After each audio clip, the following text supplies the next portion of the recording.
what do I want to do? I suppose I want to try and give you some insight into how I do this.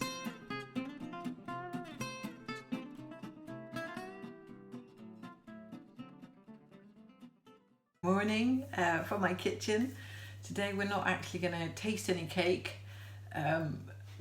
because I haven't got it ready more than anything. So what I would like to share with you is how I create my dishes that I have been posting over the last few weeks. They are partly to do with that I have a friend who has broken her leg and she's not able to cook for herself. So every day I was bringing her 6 days a week a dish, and now it's gone down to 4 days a week. And people keep asking me, how do I come up with the ideas? And to be honest, I really don't plan it. And my sister said to me that I really should be doing videos of what I'm doing, which freaks me out because it means I have to think, oh, what am I going to cook? And I've often found that when I actually try and stand and purposely cook, it never comes out as well as when I am given the space to look at what I have and then cook. So bearing that in mind, it's a kind of combination of what do I have and how can I show you what I do. I have already gone through my freezer and what's in my fridge, and trust me, my fridge doesn't actually have that much in. So I have in the fridge, I've got some prawns, and I do have some coriander, which is actually one of my go-to spices, along with basil, chives, thyme, ginger and garlic. But this morning we have this. So and everything I buy, to be honest, comes from the Lidl. So of course I do use Albert Heijn and occasionally Jumbo, but I actually find that when most of my things that I make, because my price point is so low, I have to buy it in at a very low price. And to be honest, I have found Lidl, in terms of a lot of their products, very high quality and not expensive. But you must check, because sometimes Albert Heijn is actually cheaper than Lidl, depending on what it is you're buying. So I have a lemon, I have some spring onions, I have what is called a solo garlic. They're the garlics that are in the baskets. And I have a chili. What I'm also going to get is a fish stock cube, which I will just pull out of the thing. And these actually do come, I think, from the cupboard. These actually do come from the Albert Heijn. So I'm going to take one of these. And what I'm actually going to do is I'm going to chop the spring onions, the garlic, the chili, and I'm going to put it in the bag with this and perhaps a small cup of water. And then I'm going to wok it. Now these prawns actually have their skins on. I personally find prawns that have their skins on taste much nicer than prawns that do not have their skins on. I don't know why, maybe it's just a personal preference or something, but I actually personally do find it, it's annoying to have to pull the skins off when they're cooked. But I love, especially with this dish, is that you suck the prawns first before you actually cook them. See, I have finely chopped the coriander, sliced up just one spring onion, half a chili, half of the solo garlic, all of the zest using it's called a microplane. It's actually one of my favorite tools in the kitchen. And then I finely chopped the fish stock, and I have opened the bag thing. See, look, this is what's left over, so you can see things. So it's literally just the skin off the lemon, nothing more. You just want that beautiful oil that the lemon will bring you. What I'm actually going to do is I'm going to take all of this and actually put it inside the bag, and I'm going to use a small cup, I would say 100 milliliters of water, and put it in the bag. And then I'm going to shake the bag so everything gets mixed together. I have actually massaged the bag with both hands, so now you can see that the prawns and the lemon and the garlic are all beautifully mixed together. And here I have a wok that is smoking. I'm going to just turn it down a little bit. Be careful with what I'm about to do next. And you be careful too, because this is going to spit like crazy.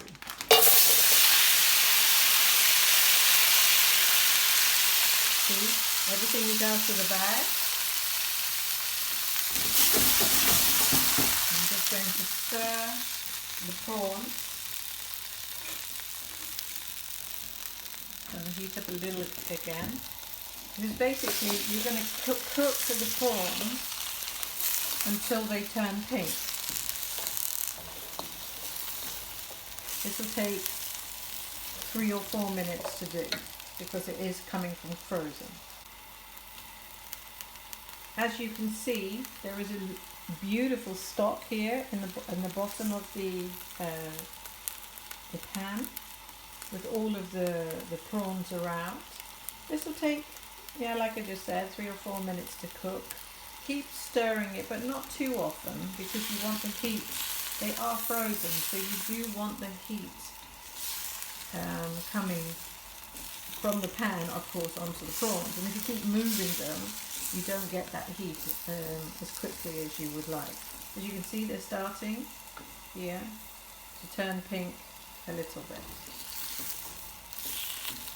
You don't need to add, you shouldn't really need to add any salt or anything, because the fish stock itself has a lot of flavour in it, and of course it's a small concentrated thing.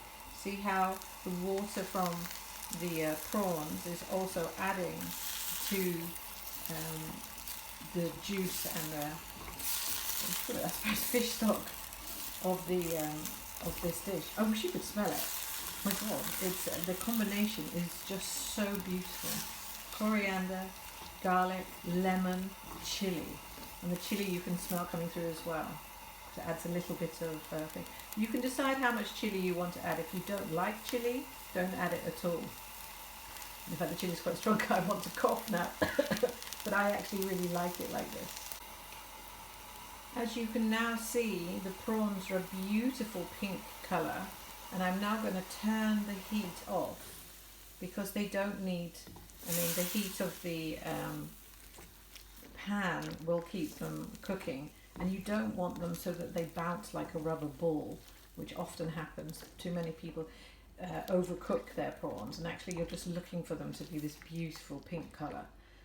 The funniest thing is that I forgot what I was going to say. Isn't that silly?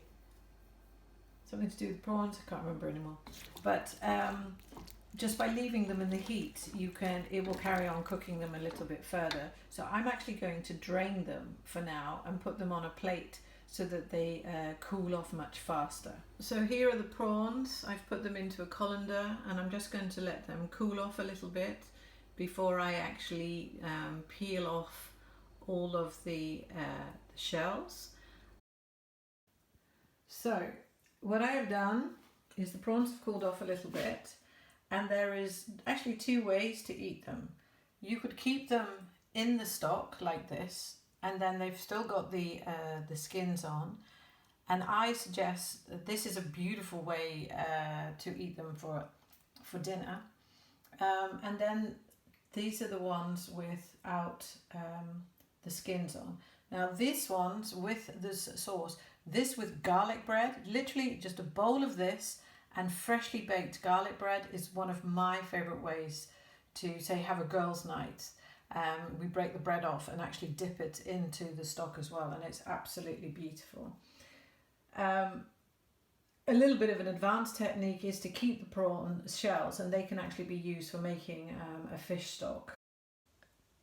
So here is the prawns in the juice. I can't really quite show you, otherwise I'm just going to drop the juice everywhere. And here is a prawn with the thing, and this is how I eat them. I love them with the things, and I literally put it in my mouth and I suck, so that you get all of the flavour of the prawn on the prawn shell and all the juices that have been left on the outside. And then I literally just peel the first part off the shell and it will come like this. And then you just pull the tail and then you have a leftover prawn. And you just pop it in your mouth. It is so delicious. You can really taste the lemon and the chili, and the stock itself is just beautiful. And sometimes I actually drain the stock, take all the prawns out, and I will use the vegetables and make a mayonnaise from it, which I will actually do now.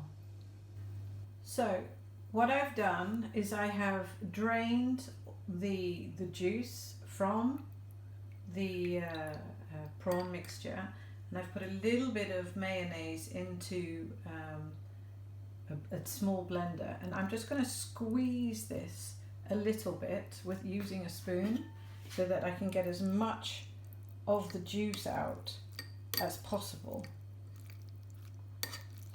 This feels hilarious trying to do this on an iPhone single-handedly. And then I'm just going to pop that in to the blender. Now I have blended the mixture together and I've got this beautiful, very, very herby sauce. And I'm now going to add a tiny amount of the fish stock to it, just to give a little bit more flavour, a fishy flavour to the actual mayonnaise itself. And give it a good stir.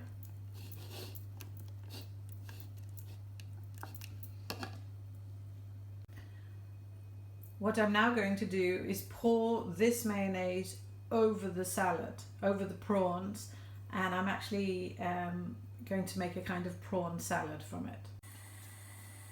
So I've added some avocado to this, and it's now a beautiful herby, coriander, lemon, chili, avocado and prawn salad. Personally, I would take a big piece of chia butter, warm it or toast it, and then smother this on it and eat it. You could use it as a side dish, you could use it with rice, you could use it with pasta, spaghetti, cold of course, sort of make a salad. It is a really, really delicious, wonderful dish. So I imagine you're thinking, what did I do with the stock, the fish stock? So here it is. I'm just warming it up a little bit, just bringing it to the boil. And I still have, from yesterday, some leftover pasta. So what I'm going to do is I'm going to make a noodle dish using the leftover pasta and the fish stock.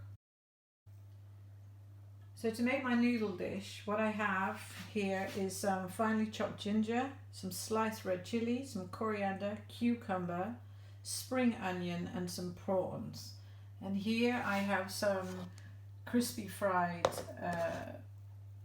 onions and some chili oil. And I bought this at the Chinese supermarket. And what I actually do is, when I've used a bit of oil, I actually top it up with oil so it keeps on giving to me.